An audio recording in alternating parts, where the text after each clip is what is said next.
तो now you have to find out common factors. तो please pay attention on this word. Multiple है नहीं, factors हैं.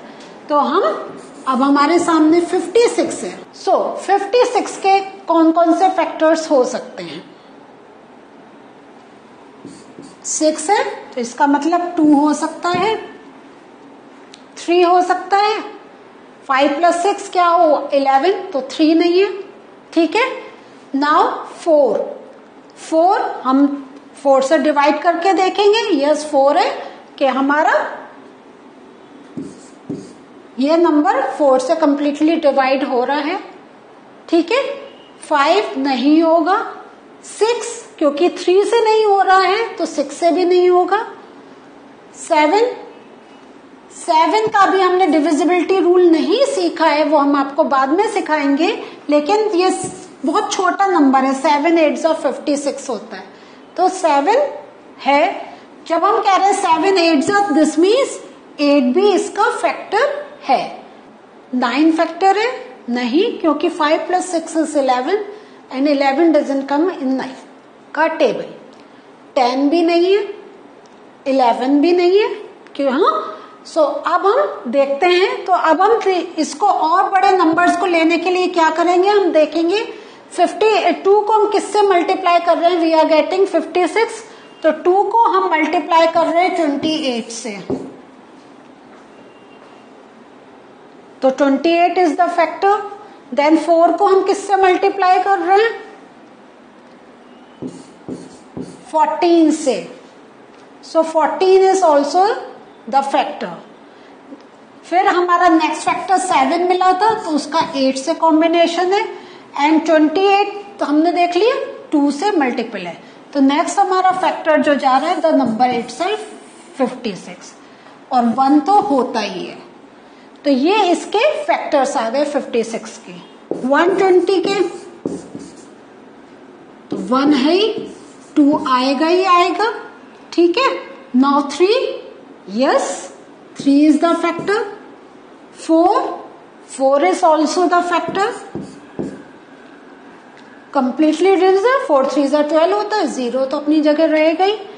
5 because 0 is there तो 5 is the factor. 2 and 3 है तो ऑटोमेटिकली 6 आएगा ही आएगा. 7 नहीं आएगा क्योंकि 7 की टेबल में 0 कहीं भी नहीं आता. 7 10 से 70 होता है. तो एंड अगर 7 आए 12 - 7 इज 50. तो 50 डजंट कम इन 7 का टेबल. Now moving to 8. तो 8 का हमने क्या देखा था लास्ट 3 नंबर्स. तो 8 1 8, 9 10 11 12 40 आया. 8 5 40. तो this means 8 is also the factor. ठीक है. Moving to 9 is not the factor क्योंकि हम इसको जब ऐड कर रहे हैं this number is not divisible by 9. 0 है तो 10 तो होगा ही होगा. 11 नहीं क्योंकि 1 - 2 इज 1. 11 नहीं आएगा. 12 होगा. तो अब आप देख लें 10 × 12 इज क्या है 120. तो अब हम वही अपना प्रोसेस अब रीबैक करते चलेंगे क्योंकि ये एक हमें कॉम्बिनेशन मिल गया. तो 8 को हम किससे मल्टीप्लाई कर रहे हैं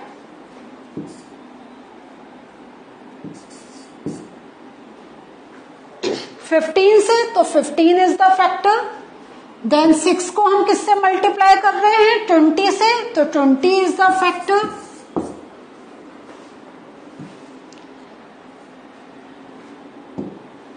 सो 5 को किससे मल्टीप्लाई कर रहे हैं 5 2 अगर ऐसे आपको होता है you can check in this way. 5 2 10 11 12 20 5 4 तो 24 इज द फैक्टर. नाउ 4 को हम 30 से मल्टीप्लाई कर रहे हैं. 3 को हम 40 से मल्टीप्लाई कर रहे हैं. एंड 2 को हम 60 से मल्टीप्लाई कर रहे हैं. एंड देन हमारा लास्ट में 120 इज. सो कॉमन फैक्टर्स हमें क्या मिल रहे हैं इसमें 1 है 2 4 8 देन 20, ना तो 28 है ना 14 है ना 56 है।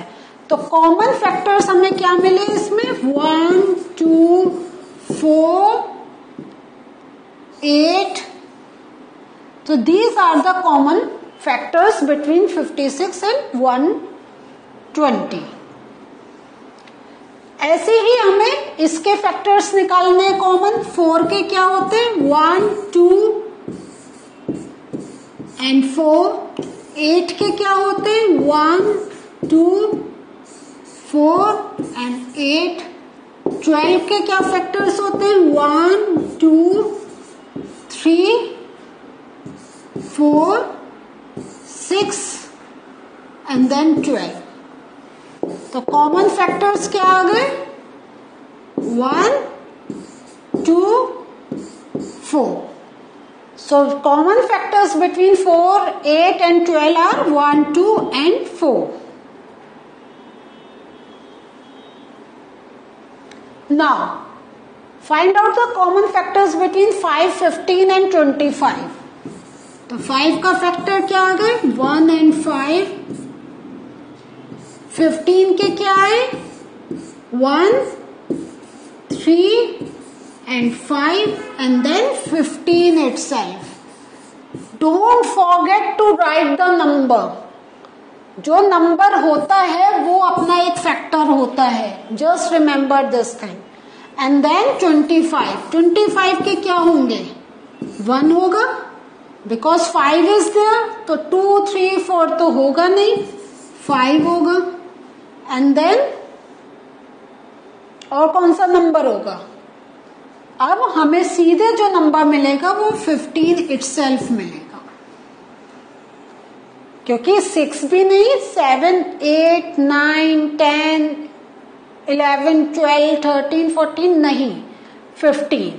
तो अब आप देखिए इसमें हम कौन से कॉमन फैक्टर्स हमें मिल रहे हैं। तो 5 15 एंड 25 में जो कॉमन फैक्टर्स हैं, तो कॉमन आप इसको, हमने वो शॉर्ट में हम लिख रहे थे बट डिटेल में you are going to write in this way. Common factors between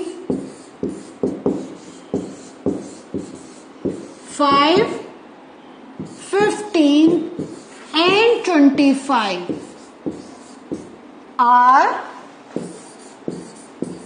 क्या मिला 1 and then ये सॉरी यहाँ पे 25 आएगा, ठीक है 1 and 5। सो बिकॉज इसके आगे नहीं है तो हम कैसे इसको लिखेंगे 1 and 5, कॉमा नहीं लगाएंगे। This thing you must be knowing 1 and 5। So 1 and 5 are the common factors between 5, 15 and 25.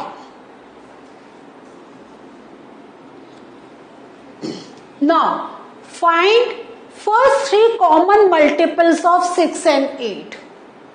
So they are saying first 3 common multiples. So ये थोड़ा सा चैलेंज आ जाएगा आपके लिए, क्योंकि आपको थोड़ी लंबी टेबल खींचनी होगी। तो मल्टीपल क्या आ गए 6 12 18 24 30 36। देखते हैं इतने में हमारा काम चलेगा, लेट अस चेक, क्योंकि हमें करना है फर्स्ट 3 कॉमन मल्टीपल। तो 8 का क्या आता है 8 8 2 16, then 24, then 32 40 48 56। तो देखें अभी हमें, क्योंकि हमें फर्स्ट 3 मालूम करने हैं, तो हमें एक तो हमें इसमें 24 मिल गया। एंड देन हमें इसको आगे अपने अभी 6 की टेबल को भी मूव करना पड़ेगा, क्योंकि हमें सिर्फ अभी एक कॉमन मल्टीपल मिला है।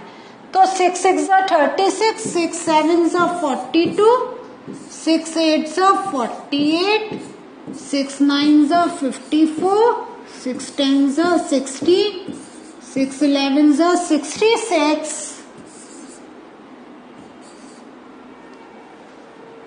यहाँ पे अब हमें एक को कॉमन मल्टीपल मिला, नेक्स्ट हमें मिला है 48, लेकिन हमें एक और फाइंड आउट करना होगा। तो हमारा हम जैसे 8 की टेबल देख रहे हैं, 8 7 56 and then 64, 8 8 64, 8 9 72, 8 10 80, then 88 and then हमारा क्या आएगा 96। तो अभी हमें 24 एक मिला है कॉमन, एक हमें 48 मिला है, लेकिन हमें 3 हमें कॉमन चाहिए। तो हम 11 सा पहुंच गए हैं। तो 6 12 सा कितना होता है 72। सो 72 हमें दोनों में मिल गया। सो हमारे जो फर्स्ट 3 कॉमन मल्टीपल्स हैं वो क्या है? I am writing answer here 24, 48 and 72. So these are the first 3 common multiples between 6 and 8. तो देखिए आपको टेबल को आगे आगे लेकर जाना पड़ेगा to find out the common multiples. ऐसे ही हम 12 and 18 का करेंगे। So 12 2s are 24, 12 3s are 36, 12 4s are 48, 12 5s are 60, 12 6s are 72। इसी वे में हम 18 की टेबल का लिखेंगे, 18 देन 36 देन 44, 54 सॉरी। तो देखें आपको टेबल्स की भी बहुत प्रैक्टिस करनी पड़ेगी। एंड देन इसके बाद हमारा क्या जाएगा 18 2s are 36, 18 3s are 54 and 18 4s का क्या होगा 72, देन 18 5s are 90। तो आप देख रहे हैं अभी तक हमें कोई नंबर कॉमन मिला, हमें यहां पे एक नंबर कॉमन मिला है 72, but we have to find out 3। तो एक 72, अब 3 फाइंड आउट करने के लिए क्या करना होगा, आपको टेबल एक्सटेंड करनी पड़ेगी, उसका मल्टीपल्स लिखने पड़ेंगे and then you will write down the answer. So बाकी के जो 2 हैं टेक इट ऐसा होमवर्क, लिखकर देखें और इसको आगे आगे करते चले जाएं। सो आपको इस नंबर जो आपको नंबर है उसकी टेबल मालूम होनी चाहिए। और इन केस अगर आपको नहीं आती है तो व्हाट यू डू, आप मल्टीप्लाई भी, जैसे अगर 18 का टेबल नहीं आता है and you have to find out 18 9 का क्या होगा, तो आप अलग से मल्टीप्लाई करके भी निकाल सकते हैं। 9 8 72, 9 1 9 162। तो ये आप यहाँ पर ऐसे अपना इंडिविजुअल मल्टीप्लाई करके भी, बहुत से हम क्या होता है हमें मैक्सिमम 15 तक की टेबल आती है, उसके आगे का नहीं आता है, तो इंडिविजुअल मल्टीप्लाई करके you can write down the answer. So what did we learn today? Today we have done some sums based on factors and multiples. In the next session we are going to do some more interesting sums from the same chapter. Till then, take care. Bye.